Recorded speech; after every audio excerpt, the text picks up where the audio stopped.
Alors, on va maintenant regarder ce qui se passe pour l'équation 12x plus 8y égale à n. Et on va choisir différentes valeurs de n pour regarder ce qui se passe. Donc pour ça, on va utiliser GeoGebra pour avoir une petite idée de ce qui arrive. Et je vais créer un curseur que j'appelle n. Donc je change son nom, je l'appelle n. Je vais dire que c'est un entier qui va de 0 jusqu'à 20. Ça suffira pour ce qu'on a à faire ici. Voilà, il est créé, je pourrais changer sa valeur. Et je vais donc créer ma droite d'équation 12 fois x plus 8 fois y égale à n. Avec n mon curseur. Ok. Alors, pour cette valeur de n, j'ai mis 1. Est-ce que je vais pouvoir trouver une solution? Donc on cherche en fait, si sur cette droite, je peux trouver un point avec des coordonnées entières. Alors je déplace, je regarde. Je vais agrandir un petit peu, pour qu'on voit bien. A priori, là, j'en ai pas. Je continue à chercher, je n'en vois pas non plus. Là, ça passe pas dessus, hein, si j'agrandis, vous voyez, non. Donc a priori, de ce côté-là, pour l'instant, je n'en trouve pas.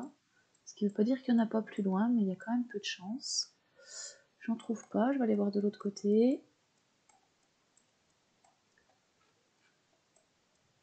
Je me redéplace et on cherche. Donc là, non, non, non. J'en ai pas non plus. Bon, vous pourrez vous amuser à chercher, mais moi, je n'en trouve pas. Donc a priori, pour n égale 1, je n'en ai pas. Je vais essayer avec n égale 2. Avec n égale 2, je vais faire la même chose. Je vais passer mon point dessus. Je vais le déplacer. Je vais regarder si je trouve des coordonnées entières sur cette droite. Mon point A, mais a priori, si on regarde ici, non, non, non, j'en ai pas non plus.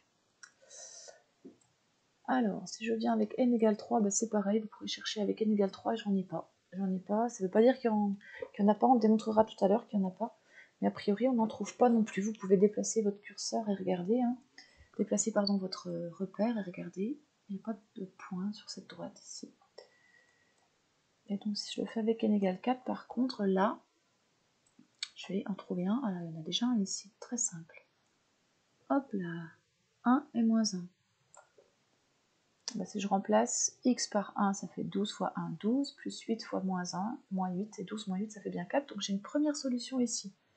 J'en ai une autre ici, regardez. Hop, en moins 1 et 2. J'en aurai une autre ici. Ah là, il y en a plusieurs.